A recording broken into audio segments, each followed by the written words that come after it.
brilliant, and so he can get away with that. It's true. Kevin is kind of Anna Bauer like that way. Um, and we're live. It is Thursday, the 22nd day of January, the year of our Lord 2026. And folks, I have an important announcement to make. I have not yet received a proof of life from Anna Bauer this morning. You should never promise Anna Bauer. She was supposed to be the guest on the show, but I'm afraid she has disappeared. There is no evidence. Whoa. There is a lawless president on the show. There is no evidence that Anna Bauer is among the living today. I have texted her repeatedly. I have called her. All of these texts have been delivered, and yet she has not responded. So there are three possibilities. One is that Lindsey Halligan, fresh from her government service, has kidnapped Anna Bauer. And the second possibility is that Anna Bauer is mad at me because of some dastardly deed that I did and is ghosting me. I think this is unlikely, but it's possible I do dastardly deeds. And the third possibility, of course, which is by far the most likely. She's been conscripted to fight in Greenland.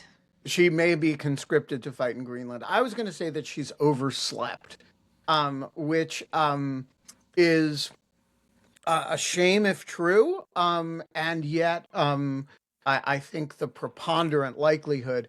So we may or may not be joined by Anna Bauer later in the show. We have a lot to talk about with Anna Bauer, who not only achieved final vindication with the departure of Lindsey Halligan this week, but also managed to break a story that has nothing to do with lawfare whatsoever. But it turns out that Taylor Swift and Blake Lively were exchanging text messages, and Anna Bauer obtained them and published them on her Substack. And so, we may end up still talking about all those issues with the estimable Anna Bauer, but we may not. Look, the sun is shining either way. The birds are chirping. I am 2 days from leaving the country and going to Kyiv. And it's going to be a great fucking day. And you are watching Dog Shirt TV. And it is Dog Shirt TV, a forking revolution in morning television. And look how aligned the cactuses are today. They are in sync. You are watching Dog Shirt TV, and it is a forking revolution in morning television. And one of the revolutionary features is that, when we tell you on a Wednesday morning that Anna Bauer is going to be the guest on Thursday morning, we don't necessarily stand by that on Thursday morning if Anna Bauer gets eaten by snakes, kidnapped by Lindsey Halligan, or oversleeps. Or conscripted to Greenland. Or Iceland. And another one of the revolutionary features, and there are a number of them, is that sometimes a lawless president voodoo doll shows up on the show with no explanation whatsoever. And we just deal with that. And Holly is pricking him with pins. I think we're just not even going to talk about this. We're just going to let it stand on its own. Because there's a feature that we need to talk about. There is? Yes, it talks. I don't know that you're going to be able to hear it, but you can record things. And the person who gave this to me recorded a message. Oh. This has all the I'm gonna have to figure this earmarks out. of a Melissa operation. No, This is a No, Dale. This is a Dale it's a operation. Dale operation. Oh, Yeah. okay. Well, Anyway, let's. I'll have to figure it out. But he recorded you saying something complimentary about me. I think is what Oh, it and I is. have just received a text from Anna Bauer, and it says, "Ah, my alarm didn't go off. I'm coming." I don't know, like And how alarms aren't actually hard. This is what I don't understand about people whose alarms are constantly well, not we're going gonna off. razz her about it when she shows up, because that is one of the things that I also don't use alarms anymore. I sometimes set them, but then I always wake up like 20 minutes before the Yeah, alarm, because I don't sleep anymore. Because that's nobody told me that was a thing about being in my 50s, that I yeah. just don't sleep anymore. No, you don't. You don't need sleep because your brain is atrophying, and why would it need sleep? And I've already done all of my, you know, I've from an evolutionary point of view, I'm already dead. Uh, so because I've already reproduced, I'm completely useless from an evolutionary point of view. Um, and so yeah, all A of lot more which. useful than women. Women are the really useless ones when Well, we I reach am a certain age. theoretically useful, but it's really only in theory, since I'm not running Well, you around. can I'm not, still reproduce. Genghis Khan, conquering territory. You can still And reproduce, and that's from an evolutionary standpoint. That's the main thing. So, right, so I guess I'm awake because I have important uh, evolutionary functions to perform. Linda, Linda, oh,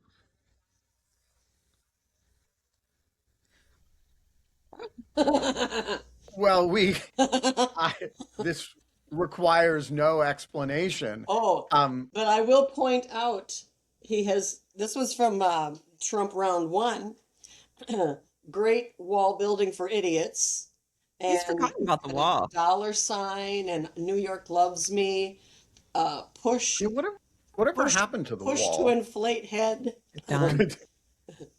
He's got some lips on his butt. Yeah, this is such a fantastic, and it's held up for almost 10 years now, and his hair is That's lovely. because you don't have Cleo the Yeah, dog, I had who one. I would. had a small version of that, and actually I had one. I had two, and my previous dog destroyed the first one, and Lilo destroyed the second one. So Well, I have a video of it being attacked. Apparently, my dogs aren't vicious enough. But anyway, I'm sorry to butt into the monologue. No, please. I thought, he we're needed all to have relieved, some Linda. visibility. So anyway, So all of that is a long-winded way of saying, with Trump dolls, that we are not allowed to have fun anymore, but we are allowed to have uh, Andrew Steele show up with a note that says "The War on Plato," of which I didn't know there was one, except perhaps one being waged by the Bronze Age pervert. Um, uh, Ironic. Ironic. Andrew, what's on your mind this morning? Morning, everyone. Morning, Holly. Good morning, Ben. Morning. And so I saw in a recent The Situation that you cited, maybe it was Thrasymachus, one of the characters in the book one of the Republic, saying what justice is to basically do good things for your friends and harm your enemies. And it reminded me of just a couple weeks ago. I'm posting it in the chat. The, I guess, Board of Regents of Texas A&M ordered a contemporary philosophy professor. It was contemporary moral problems or something, to remove readings from Plato from his syllabus because they discussed gender ideology. Which is, I mean, this is the pendulum has swung into a completely insane place. The professor and some people who have talked about it are sort of up in arms and trying to give it some visibility because it's truly just a joke that you could think that Plato is somehow like woke. And it also reminded me, so yeah, take I a mean, look at that article there. Plato But was yeah, actually, like, if you actually get down and dirty with the Republic, Plato was something of an absolutist authoritarian, um, yes. in a intellectually open-minded sort of way. Um, but he certainly was not woke. Yes, he did in the Republic permit women to be considered for like being warriors, and I think maybe even like the Order of Philosopher Kings. Um, and Socrates had some pretty, favorable. He was instructed by a woman in one of the speeches he gives. He describes learning about the ways of love from a female philosopher. Take that as you will. So yeah, so I just, I will also point out that a lot of what we think of as, at least in the public sphere, as sort of ancient Greek women are actually Roman, and the Greeks had a very uh, uh, disapproving attitude toward the Roman allowance of women to be in, in public spaces. What we think of now as sort of like, the Gulf Arab, Saudi keeping women inside and not allowing them outside. That's really comes from ancient Greece. hmm Um, and we think of it now as an Islamic culture thing, but it was an Islamic culture inheritance from ancient Greece. And I don't know. Oppression of women is so widespread. Can any one no, person no, or not tradition not claim it? oppression. This isn't. I mean, all societies oppress, ancient societies and most modern societies oppress women, but this is like keeping women inside and not allowing them outside, not allowing women's faces to be seen. Not a. This was a very Greek thing, and the idea that you would have, for example, a social event at which there were women was shocking to the Greeks, but very common in Rome. women And entertainers you might have, but right. not participants. Anyway, Yep. so Anna Bauer will be joining us momentarily. The sleep dripping from her eyes and whatnot. Anyway, sorry, I cut you off, Andrew. You were saying. No, just to sort of conclude the thought, it's just I feel bad for the people of Texas that Texas A&M, it's been bad. been pretty repressive. Yeah, it's been Texas A&M of the secular, universities, like legit universities, like they've taken a very bad right turn. Yep. But I think we can take positive turns, and it reminded me also of Ben. I had put together sort of like a study guide for the Euthyphro and Apology that we were considering Excellent. So discussing. I shot it around via email. I'll send it again because it was a while ago. But yeah, so I am behind on my email because cool. I have been dealing with matters Liz Surkoff and matters getting ready for my trip to Ukraine. We also have a Mara book club scheduled, I Ooh, believe, for the 15th. what is the book? I haven't been reading. Yes, let me remind everybody of this. So the guest is Corey Shockey, Oh, right. the one of my dearest friends in the world, and the book is "The State and the Soldier: A History of Civil Military Relations in the United States." And the Timely. fiction wine pairing is a book by Phil Clay called Redeployment, which is, Corey tells me, the best single book about the best single recent piece of fiction. It's I think, a book of short stories about military military life that she's read in a very long time. And so that is on the 15th. And Andrew, what I would suggest is that if you can put the study guide for the dialogues in a Google Doc that hmm can be shared, or even put them on your Substack, Yes. and I can, and then send me dates that you would like to do discussions of them, we can launch Mara Mini, or Smara, as we may be calling it. And now Anna Bauer has arrived. And so we will get that scheduled, and a reminder to everybody, please, to order copies of Corey's book and wine pairing, and mark your calendars. It is on the Dog Shirt Daily calendar, for those who are following along on the calendar. So please mark that down, and we will discuss these books with Corey then.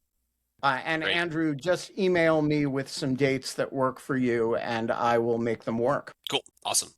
Very excited for this upcoming discussion. See ya. Anna, Hello. should we razz you about the fact that alarms are easy to use and Yeah, I mean, I don't know why it didn't go off, but I'm assuming it's because I just forgot to set it.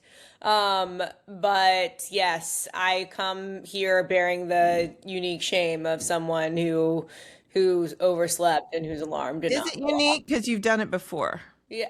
Oh no, I don't think that for Dog Shirt Daily, my alarm I've overslept. I think that Well, okay. I just I'm usually wake up late for Dog Shirt Daily. So I just have one question before we get started, What? which I'm going to give no explanation of to the audience, but I am dying to know the answer, which is, were you in touch with Taylor Swift last night? No. Hold on, let me check my text. Or Blake Lively. No. Taylor Swift did neither called nor text me back. I have Okay. a very important question, Yes. Taylor Swift, before we go into the legal aspects of things. And that is, how many times have you watched the Eras Tour documentary now? Okay, so my mom loves Taylor Swift. My mom also has Alzheimer's disease, and she sees it on the television and forgets that she has watched the Eras Tour documentary.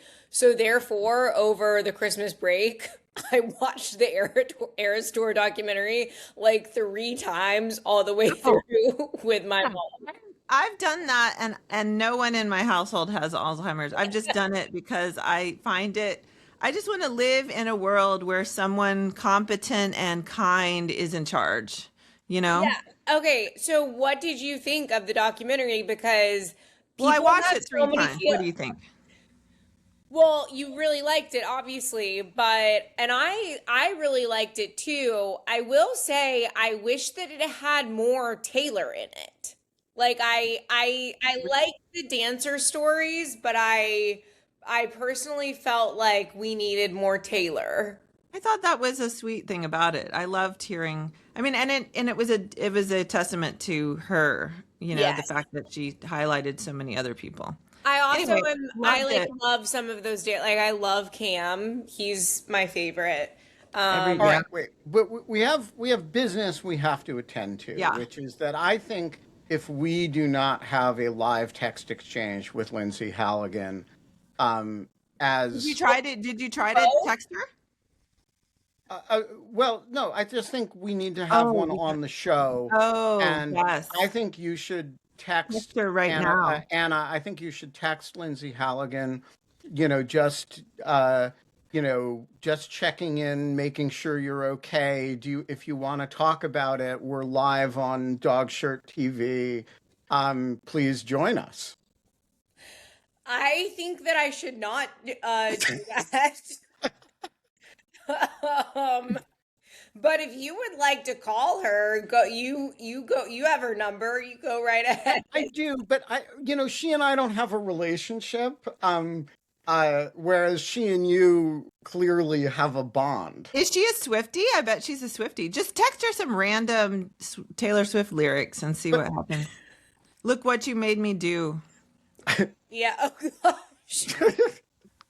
Um, no, jokes aside about Lindsey Halligan, uh, and look, it is super tempting because I have this cool new function, thanks to my snazzy new soundboard, where I can call anybody I can call on the phone. I can route that call through my soundboard with trivial ease using a Bluetooth connection between my phone and my soundboard. And so I do have Lindsey Halligan's phone number, and we could just call her and do it live. But you know what? I'm a good person, and sandbagging people with phone calls to live radio or television is a shitty thing to do. And I'm not going to do it even to Lindsey Halligan. Um, uh, so, here is my question, Annabelle. Give us first of all, a summary of the last few days of the professional life of Lindsey Halligan, because I think she's had a rough time, and I want to, put out there like what she's gone through. Yeah, and she made much of the last few days in her statement when she released after it was announced that she was leaving the Eastern District of Virginia as U.S. Attorney. So there's a judge named David Novak that was a big part of Lindsay's no good, very bad week this week. Who appointed him to the bench? Donald Trump appointed And him. who appointed him before that? Who did? I actually don't know. George W. Bush. Oh, George W. And Bush. he was not confirmed. And then he was reappointed. I think he was made a magistrate judge and then Yes. elevated by Trump. That's right. So yeah, this is not I have to say, I mean, in all with all Schadenfreude on the table, I think his opinion is dead wrong. But like leave that aside. People who want my views of that can look at my situation column about Let this me tell dispute. people what opinion Yeah. you're talking about. So after Judge Curry, who is the judge who was out of circuit, who was appointed to rule in the Comey and the James cases and any related matter in which the same issue was raised. After she decided in that case that Lindsey Halligan was unlawfully appointed, Judge Novak gets 2 criminal cases in which Lindsey Halligan is still purporting to be the United States attorney, though Judge Curry had just ruled that she's unlawfully appointed as the United States attorney. So he issues this order sua sponte, which means of his own volition, saying, Lindsey Halligan, I need you to give me an explanation as to why you are still using this title that you're not supposed to be using, and is it a false statement or a misrepresentation? So she responds, and he specifically cites the ethical code of conduct that forbids attorneys from making misrepresentations to tribunals.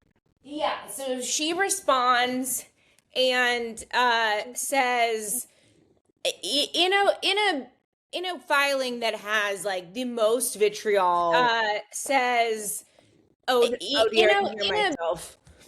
It's okay. I stopped it. Oh, perfect.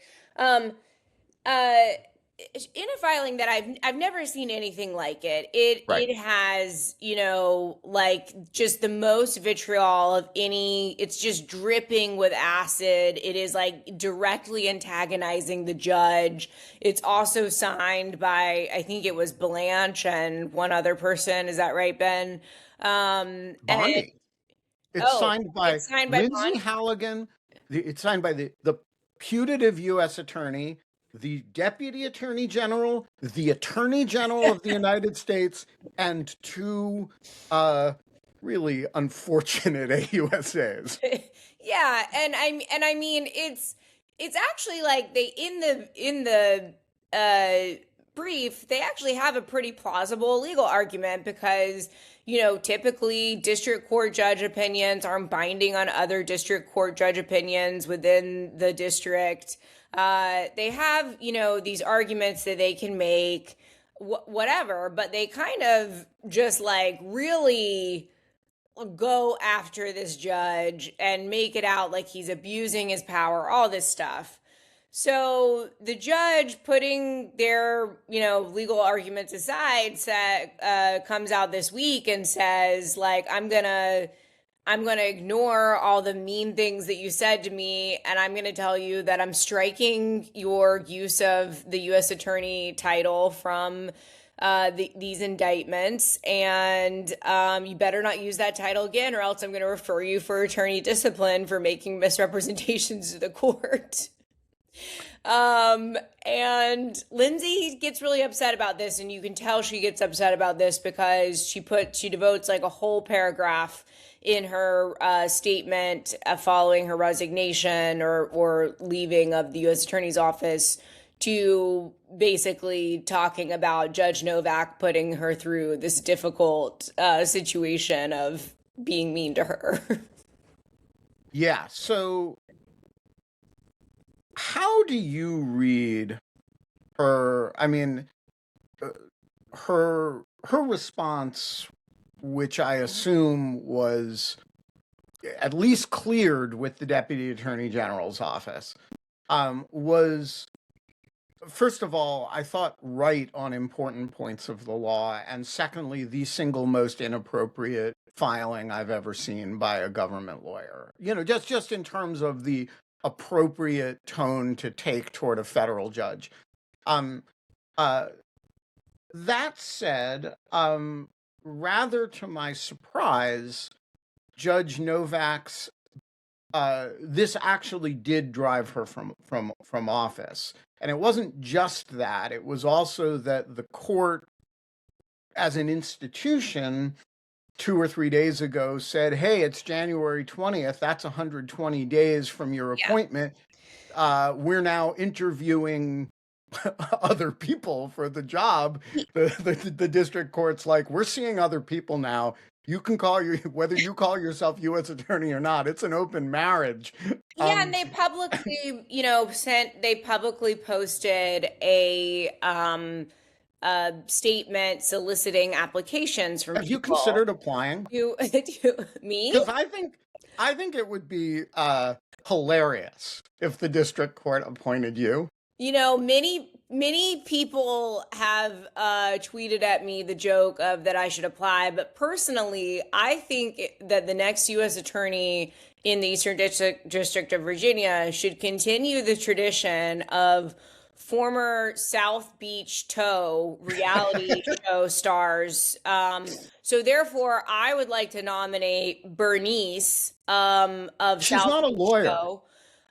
Yeah, but I mean, these days, do you really need to be a U.S. attorney or a lawyer to be a U.S. attorney, Ben? So I would It's a good question. And also, Bernice has defied death before. I don't know if you've ever seen the famous Bernice Defies Death episode, but if you haven't, it is one of the best episodes of reality TV that I have ever seen in my life. And Bernice probably knows some things about the law because they probably run into Fourth Amendment issues and things like that with towing cars in South Beach. So, right.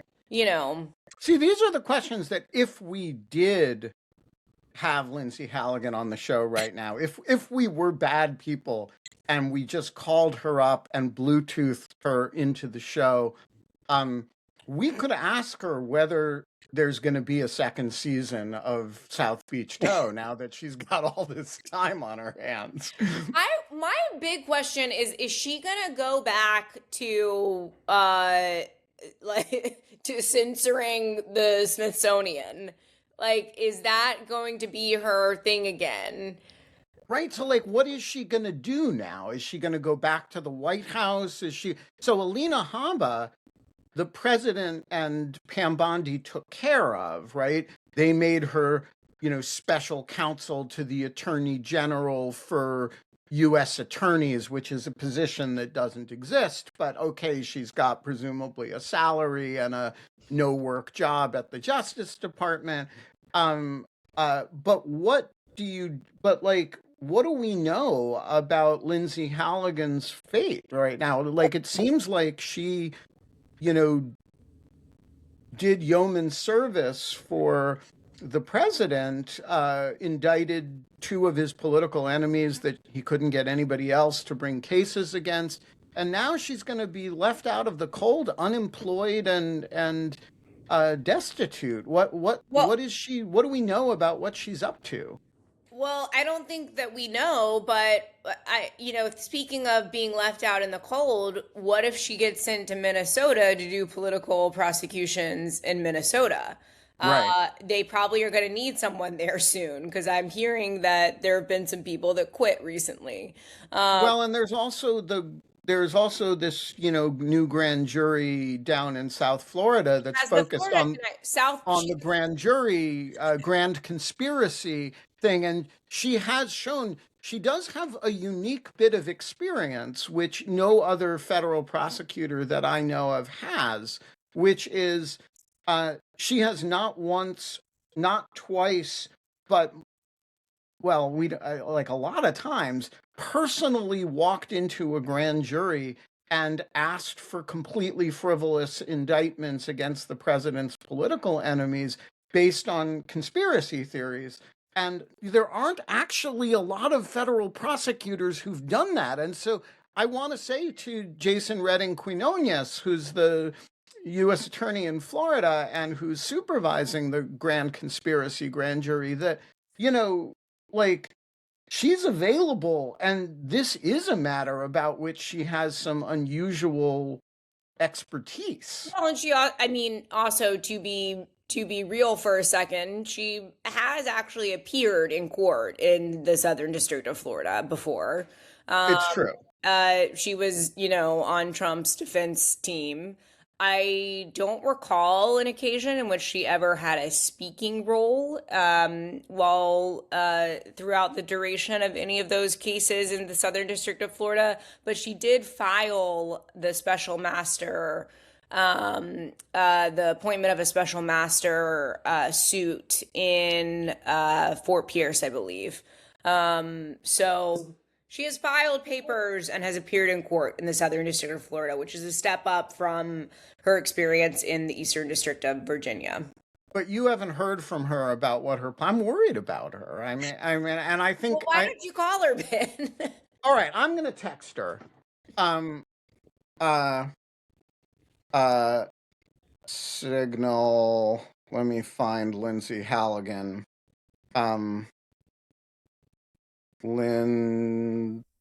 While he's doing that, Anna, so thanks for the Taylor Swift text. I read that like first thing in the morning yesterday when I saw it. I was like, yes, this is breaking news. My question for you on that is, I'm confused about the current status of their friendship. I've read different things. Yeah, it's not clear. I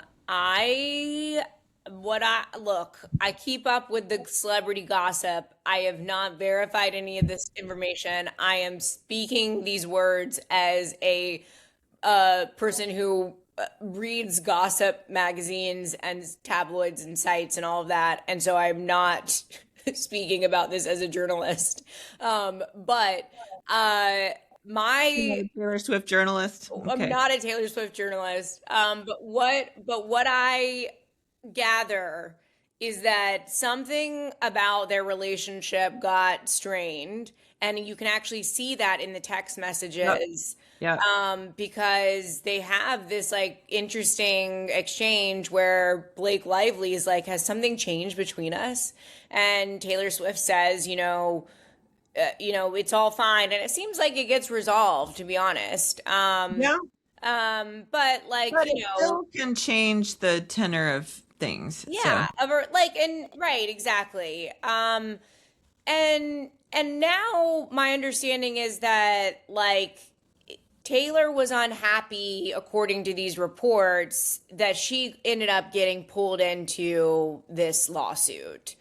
Although that's not like Blake's fault, you know? Yeah, it's not Blake's fault. And it seems like my understanding from the gossip stuff I was reading was like Taylor like didn't want her to, file this suit or something like that. But if you read these messages, it seems pretty clear Taylor was like supportive of her friend, like, going after this guy, filing a complaint or whatever. Because I think that some of the messages covered the period when Blake filed like the sexual harassment state law claim or Hey, something. Anna, just check your text messages for a moment. I need you to verify for me that I'm texting the right number here. What are you saying? Someone suggested you say, "Hey, girly pop, you okay?" No. That would be patronizing, guys. Yes, that is the correct number. Okay, I am about to text. Hey there, Ben Wittes here. Wondering what your plans are for your post-EDVA life. Will you be going back to the White House? Do you have other plans? I am currently on a live stream show and would love to share whatever you can tell me about what comes next for you. I'm guessing she will not reply, but I would not say the live stream part, but like, Oh, I just did. oh, I believe in transparency, Anna Bauer. And so there we go. We have reached out live on the show I should also say, if you want to join us on the live I'm stream, totally going to do that. feel free to call me at this number! Exclamation And if mark. she would We like to join the will be resistance, live until 9 a.m. if she would like to Thanks. join the resistance, we can get her a frog costume. We can tell her that if she shows up. But this is just, just business. well, wait, hold on. Oh my gosh, there's so many things here. Holly and I, okay. Holly, 1 second, I will come back to that. This is the other thing I was going to say, Ben, is that I don't know if you recall, but Lindsey Halligan was in charge of doing this review of the Smithsonian. That was like Correct. a And passion project. I'm personally hoping that she's planning to go back to the Smithsonian She's going to get rid of oversight all the role DEI. to get rid of references to slavery, and because I'm worried that function has kind of atrophied in the administration since her departure. You know what they could do with the African American History Museum is they could turn it into a whole living history of Gone with the Wind. They could put some white pillars on the outside and turn it into a southern mansion, and then everybody could wear hoop skirts. It could be really, really fun. Right? I mean, look, you could get really sick with this really fast. You but could. you could, if you want to turn the African American History Museum into a sort of Gone with the Wind set, right? I could imagine putting Lindsey Halligan in charge of that Yeah. project. Not Totally. just saying, just creating options for a woman who needs a job at this point. Mm-hmm. Anyway, Do we think that Lindsey Halligan is a Swiftie? I mean, age-wise and demographics, the chances are good. Yes. All right. Ben, All right. if she responds, that's your next question. Yeah. I will obviously, if she responds, I will share any information that she sends. I will say that unlike with Anna, Lindsey does not normally respond to my texts, whereas with Anna, they have this relationship, the source of which is completely mysterious, but she is more likely to respond when Anna The texts her. last time I messaged her, she did not respond, which was right after the second grand jury declined to reindict Letitia James. and I messaged her to, ask basically what her thinking was about the case after a second grand jury has declined to indict. Yeah. Because if you recall, she at one point told me that when the evidence comes out, I would be embarrassed and completely discredited. So I did not Do you receive a feel response. discredited and embarrassed? I feel the exact opposite. Okay, just checking because we're checking in on people's emotional states today, and wouldn't want to find out the hard way that you felt all completely discredited. Yeah, unfortunately, I think that I'm not going to be getting a whole lot of future responses from Lindsey Halligan, but it is what it is. Um, but we'll see. Who knows? Life is long. All right, so let's talk about your scoop this week that had obviously nothing to do with Lindsey Halligan. Um, but you guys were starting to talk about it before I returned the conversation to Lindsey. But Yes, I so, don't know though if I can talk. I don't know if I can talk about it because it's not totally done playing out yet. Are you What, the talking Taylor about Swift thing? what? no. I'm talking about the your publication of the texts between Blake Oh, Lively okay. and Taylor Sorry. Swift. You're more involved in this case than I thought. Well, I yes, thought you were she talking is, about and you're something. gonna Getting called as a you witness. you may be about to soon. There may be further developments in this, but let's stick with the public record for now. Yeah. So, Anna, first of all, I just want people to understand the difference between reporting on Blake Lively and Taylor Swift and reporting on lawfare matters. Um, what is you're one of Lawfare's most trafficked traffic Wrong word. generating, yeah, wrong word, sorry, traffic generating writers, not trafficked writers. Then But we're you, probably Wow. Is this my future too? I'm getting sucked into like a web, a human trafficking cabal. ring? No, I would say I'm too old. generating Come on, they're not web gonna drop traffic me. for Lawfare. And yet, you were surprised at how your Substack performed this week when you broke a little bit of news on Taylor and Blake Lively. So, give us a sense of Lawfare, High Substance versus Blake Lively, Taylor Swift texts. Just by the numbers. Yeah, I'm What does it looking look right like? now and it's so crazy. It's so crazy. Um,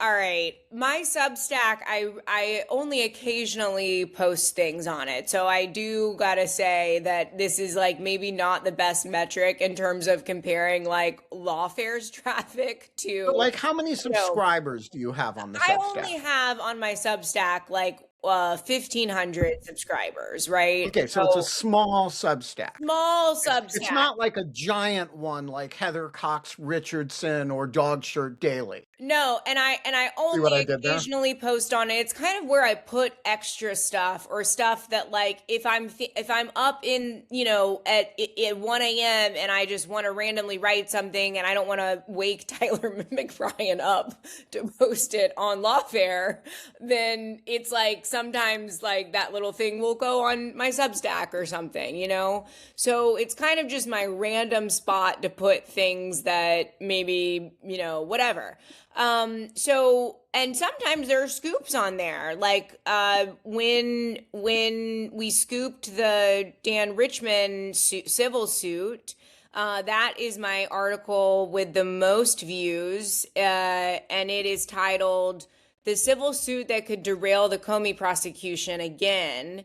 And it had 6.14 thousand views on that. And I should say that scoop was like that people linked to it in some of these like national articles. So that's like a lot for me, for my Substack, because I mean, my other pieces only get like 2,000 views. All right. So keep those numbers in mind, guys. It goes between 2,000 to like maximum 6,000 views. I posted yesterday, I think it was, or Wednesday, 2 days ago. Tuesday night, Tuesday evening, a piece that is titled, I read Taylor Swift's text with Blake Lively and you can too. And all it was just like a few Clickbait, paragraphs. total clickbait. Yeah, total clickbait, except not really, because it actually is me giving people Taylor Swift's text with Blake Lively. The reason that I had these text messages is because in the course of the Lively versus Wayfarer litigation, which is Blake Lively's suit against Justin Baldoni related to the film It Ends With Us, Taylor Swift's text messages were kind of pulled into this case because she's friends with Blake Lively and they talked about Justin Baldoni. So I, being a legal reporter and knowing as a reader of gossip magazines that no one's going to link to these text messages and people will be like, where can I find these text messages? I'm like, I'm going to do the public service of just linking these text messages so that people can easily find them. And just to be clear, did you get them from a secret source? No, they're on the public docket. They are. Okay, so this is just knowing how to read a federal court docket, and knowing that the court listener site exists, knowing that the document exists. You go to the docket, you click the right document, you've got the text messages, right? Not like a big sleuthing operation on your part. No offense. John asks, I am confused if Anna's Substack came before or after the Reddit post. I have no idea what you're talking about, John, but so apologies, but my post came out on Tuesday night, it was a few hours afterward. I had to actually comb through all the materials to find these, like personally. I didn't, whatever you're referring to. Okay.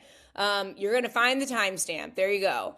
Well, I can assure you, I had to suffer through searching these materials that were not labeled Taylor Swift's text messages. They were like BL00052, like BL000. Okay, so there was some sleuthing involved. There was like work that went into it. Like it took a few hours to get these together. But so I post them.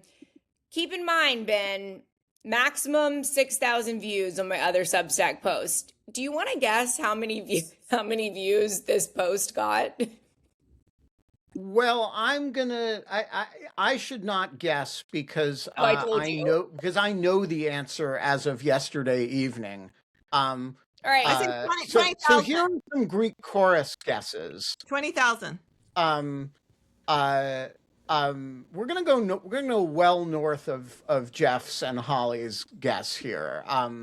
Why don't you? Our high guess here is 54,000. Carol has just come in at 1 million. Fred at 120,000. What's the right answer here? All right, Frank, you are the closest that I have seen. I am at currently right now 111,000. Wow.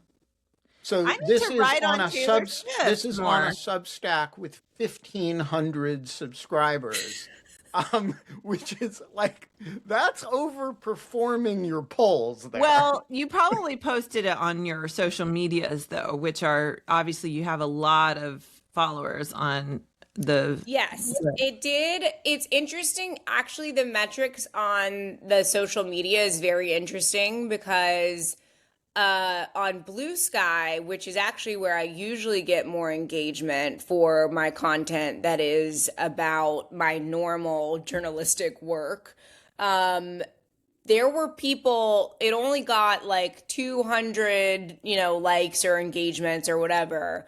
But there were people who were like, why are you putting this on my feed? Like, we don't care about this. And this isn't why we follow Anna Bauer. Wow, But by the way, rude. anybody who would ask that question doesn't really know Anna Bauer. Right. No. Because Anna Bauer once said to me, early in our acquaintance, when she first started attending Lawfare editorial meetings, she once sheepishly introduced a subject by saying, "This brings together my two great passions in life, Lawfare and Taylor Swift." And True. so, like anybody who would say this on Blue Sky just doesn't know who they're talking to. I think the context of that, but there have been a few times when I've tried to get Lawfare to run Taylor Swift content. I think maybe the context of that was the attempted terrorist attack on the Taylor Correct. Swift Eras tour. Correct. No, it was a is very totally much legitimate story, Lawfare, but you were a little sheepish about I it. was. But okay, so oh, John, you found 9:07 p.m. I do not remember what time my Yeah, so John, why don't you come in and give us a sit report about whether somebody scooped Anna on Reddit. It looks like mine was after, I think, but I'm not Yeah, sure. so you actually got Because I scooped and edited it. didn't even know it. Well, I need to be on Reddit more. Reddit is not a real publication. Look, I'm just saying citizen journalism happens. I want to say though, I don't really feel like it counts as being scooped. Like I was not. It's not like No, I you thought I definitely had an broke- I you it's not like I definitely thought I broke the had an story. exclusive. Like it. I just wanted to give people links. I'm Yeah. also not sure that timestamp. I mean, maybe there's a Pacific East Coast thing going on there. I'm not 100% sure, but I do think it may have beaten you. I do think also, Ben, you understated how tricky it was to find these texts. I mean, I learned that. Anna says no, it took. but she did. But even I think Anna understated it. Like, if you knew there were Taylor Swift texts in the Blake Lively litigation, you went to go look for them, you would spend quite a while, and I don't know that you would have found all the ones that Anna found. I mean, you had to understand kind of the way Taylor Swift talks in her text messages. Maybe Anna could speak to that. So I can tell you how I did it actually. At first I was just poking around and I was like, okay, this is not going to bring me happiness doing this. So what I did was I went and looked at the actual substantive motions that these exhibits were filed in relation to, or like there were other motions, like there was a statement of facts or something that someone had filed at some point. Honestly, this docket is a beast. I mean, it is impossible to find, like it, not since the Curling versus Raffensperger case, which none of you will know what that means, but trust me, it was a mammoth in terms of finding anything. But this case is just a nightmare when you are trying to find anything. I went and looked at substantive filings and I searched Swift. And anytime that there was a citation to an exhibit related to the substantive content of Taylor Swift, I would then go and like cross check it with the exhibits that were just filed. Does that make sense, John? Oh, it absolutely does, but that's an undercount, right? I mean, just because those were the references, there may still be more, right? Oh, for sure. And it's hard in some instances to know if it is Taylor Swift because it's like SA, like not Taylor, you know?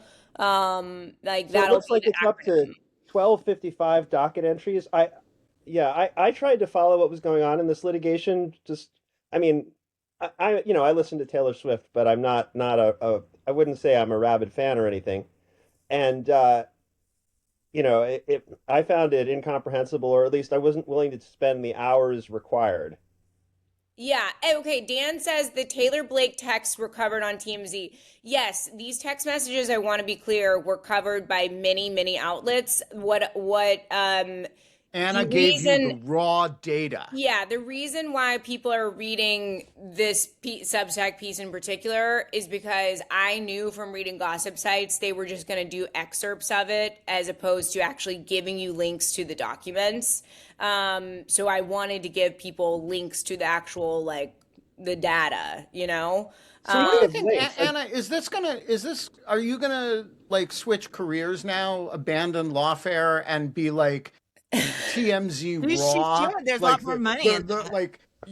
I mean, you clearly have. There's a niche for you here. The raw documents underlying the gossip magazines, Yeah. and There's a lot of celebrity legal news. You I know, mean, I you will. could make a career of it. I will say, you know, you guys know that I did go on TMZ last year. so I'm Oh, not did you? joking. And because of the Lindsey Halligan story, TMZ had me on, and it was hilarious because I'm sitting there waiting to talk to Harvey, which, if you guys know Harvey, you know who I'm talking about, the guy, like the main guy. Oh, okay. His name is Harvey. I think, like, what is it, Harvey Levinston or something? Anyway, I'm sitting there waiting to talk to Harvey. As someone who grew up watching TMZ, I'm like, this is so cool. I can't believe I'm on TMZ. And then he comes out and he's like, Anna, I'm so happy that you're here. We so appreciate it. But actually, after reading your story, I love what you guys are doing, but I just think that it's like our audience is not gonna get, like, understand the significance of it. so speaking of links, Anna, You're writing at a 10th grade reading level, and our audience is more like a 5th grade. He was like, please come back on the show. We love what you're doing. I actually wonder if there's a clip out there of this because he was YouTube live streaming. They YouTube live streamed the recording of their show, like kind of like it's like a Twitch stream or something.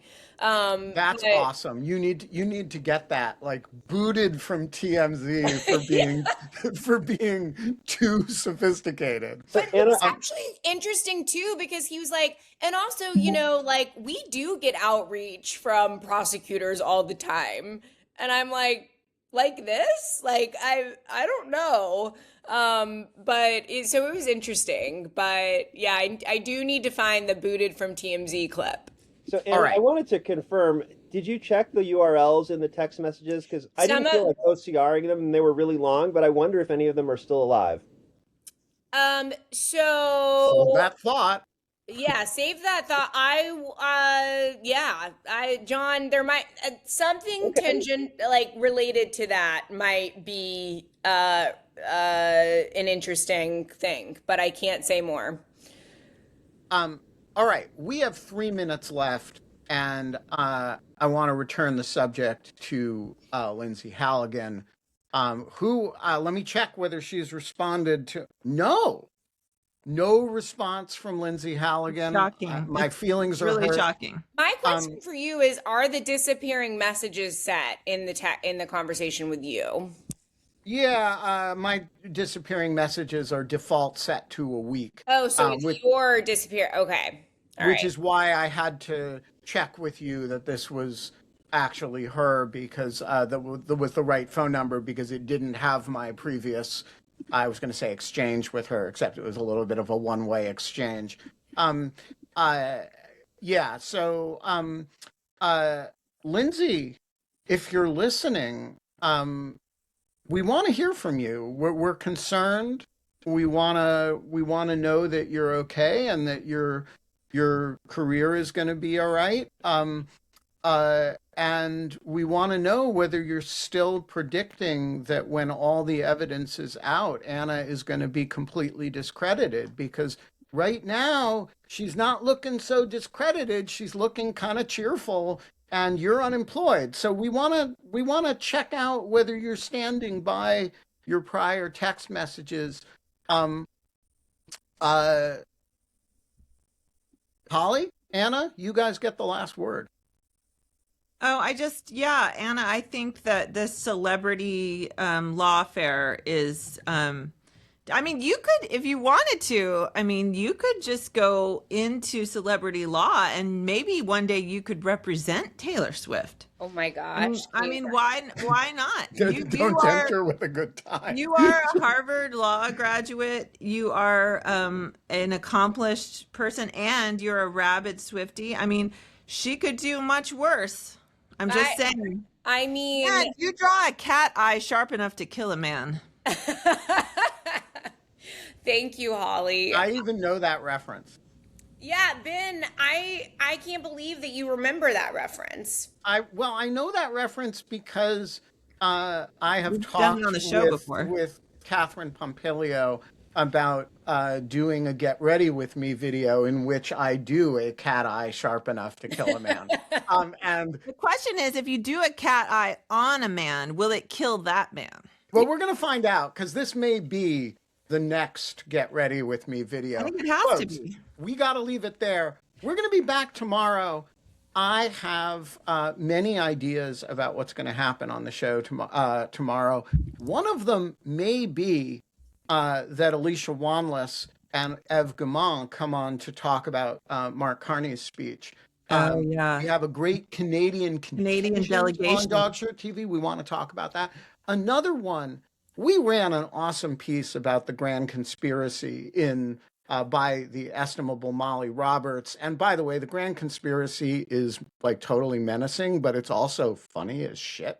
And so thinking of maybe inviting Molly Roberts on to talk about grand conspiracies. We did a good Lawfare podcast on that. Also, my friend Dan Richman has a book coming out about the history of federal law enforcement. And I thought we might just invite Dan on to talk. I haven't talked to Dan about that, but maybe Dan should come on and talk about the history of federal law enforcement, which is a fascinating subject, which has very few histories of it.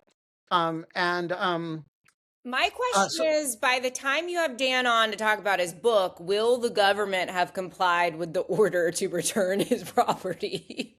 Well, they keep extending it. I do not want to talk about Dan's litigation or even make No, I'm reference not telling to you that. to talk about it with him. No. I am just asking, will the deadline be complied with by Yes, then? separately from all that, I want to have a conversation with him. Folks, important announcement.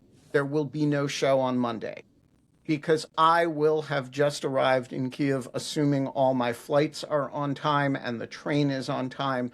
And so if you are expecting a show on Monday, change your expectations. It ain't going to happen. I'll have just arrived if everything goes well. So we're going to be back tomorrow, though. It's going to be okay. Stick with it. We got to get through today. And I am heading down to the Goat Rodeo studio to record a podcast with the great Elizabeth Surkoff. If you have not watched yesterday's Middle East Institute event, I want to say you should do that. That is an incredible speech that she gave, and for which she used no notes.